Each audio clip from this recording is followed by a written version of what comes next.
aren't sprouting, you might be doing one of these things wrong. Mint can be a little challenging to grow from seed, but once it gets going, it's one of the easiest, lowest maintenance herbs you'll ever have. One of the most important things when growing mint is planting depth. Most seed packets will provide this information, but the ones I'm using do not, so we'll use this peppermint package for reference. Under depth, we have 1/8 to 1/4 inch. I steer more towards the 1/8 of an inch because you really don't want these little seeds that deep. I'll be using a pre-moistened seed starting mix, and even though I only want one plant, I'm using 4 seeds to increase my chances of germination. To sow my seeds, I'm just sprinkling them on the surface and then going back with tweezers to lightly cover them. You can also slightly push them into the growing medium, or even just spritzing with water will push them in. To help keep the soil moist and increase humidity, I'm covering this with a lid that has a few air holes drilled into it. You can also use a sheet of plastic wrap or some sort of transparent covering, but the soil must remain moist in order for the seeds to sprout. Another very important thing about growing mint from seed is that light is required for germination, so it must be kept in a bright location. Here's how it looks on day 19. There's a couple little sprouts, one of which is touching the lid, so I'll just remove it at this point. This is day 38, and I have enough growth to where I'm ready to transfer to a pot. 3 out of 4 seeds sprouted, so I'll be transferring them all together, but I'll most likely separate them when they outgrow this pot. It's best to keep your mint in a pot rather than growing in the ground because it's a very invasive plant and spreads like crazy. My soil was already damp, so I just gave it a little spritz and as always topped it off with some aquarium gravel. Mint does great in full sun, but it can also live in lower light conditions. As for watering, it prefers a consistently moist soil, but I suggest letting at least the top inch dry out to help reduce the chance of fungus gnats. This is a pretty fast grower, so I'll probably transfer to a 6-inch pot in a couple weeks, and as soon as the weather warms up, it'll be outside in a 20-inch pot. Mint can be used for food, beverages, bath and body products, or even just the scent of the plant can be used as a pest repellent. But I grew mint from seed by request. If there's any other plants you'd like to see grown from seed, drop them in the comments.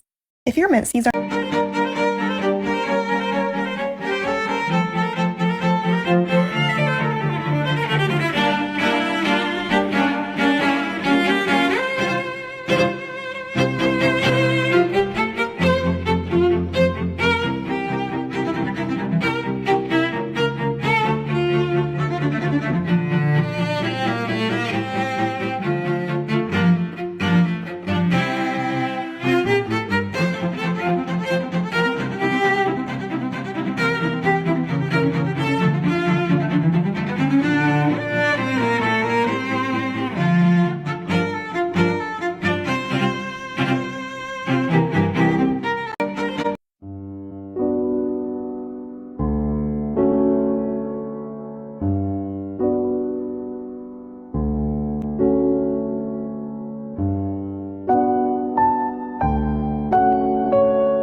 maximize your yield by growing up to 52 plants per square meter, all without the use of soil. Today we're going to reveal our propagation method for cultivating soil-free mint on an aeroponic tower. It all starts with submersing your agricultural rock wool in water for 20 minutes until it is completely soaked. Rock wool is a soil-free substrate that originates from basalt rock, which is the most common type of volcanic rock. Once your rock wool is completely saturated with water, now put 7 seeds per hole. There are 98 holes per tray. It is crucial not to exceed 7 seeds per hole, as mint has an invasive root system that needs ample space to grow. Once you've placed your seeds in all the holes, now proceed by putting vermiculite on top of each hole. Vermiculite is a naturally occurring mineral that is particularly well suited for germination, providing the perfect water to air ratio for optimal growth of the seedlings. Next, in order to ensure that we can identify each seedling once they've germinated, we're going to label our tray. Lastly, when growing crops outdoors, make sure to water your seedlings 2 times per day,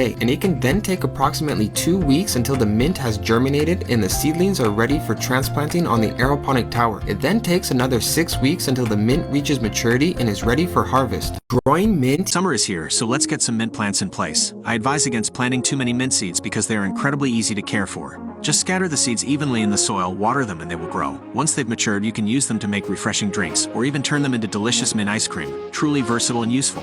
Summer is here, so let's get some mint plants in place. I advise against planting too many mint seeds because they are incredibly easy to care for. Just scatter the seeds. Today I'm going to be starting some seedlings. I'm going to start peppermint, spearmint, catnip, and lemon balm. These are all in the mint family, and I don't need a ton of them, so I'm going to use one 12 seedling tray to plant 3 of each.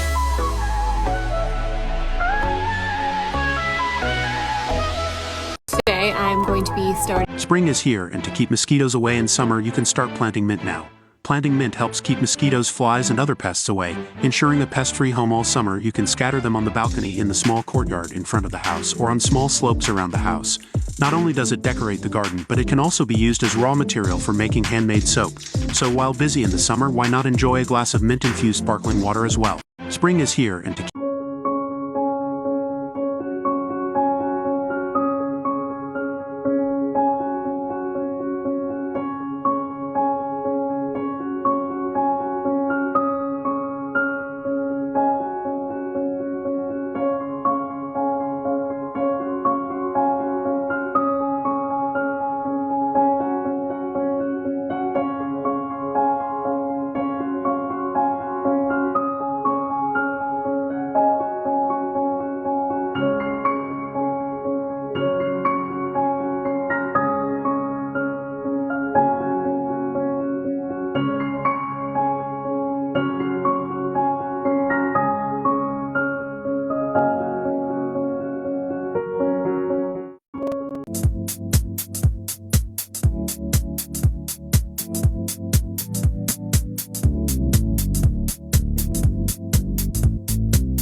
Gardening advice: instead of getting revenge on someone, just throw a handful of mint seeds in their yard.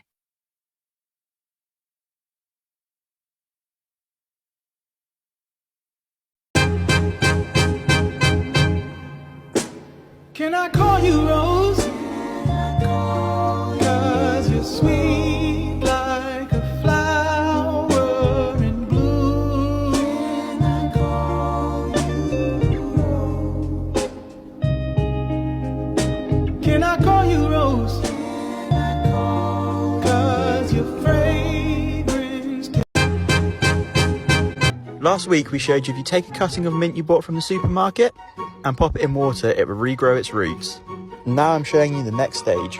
You want to dig a hole, but don't bury those two new bits of growth you see at the bottom. Remove the dead leaves and leave the new ones right there. So as you can see, all of the new growth is unrestricted. Give it a water and very soon it will look like this. Living in this big blue world with my head up in outer space. I know I'll be A-O-A-OK. I know I'll be A-O-A-OK. When I see trouble come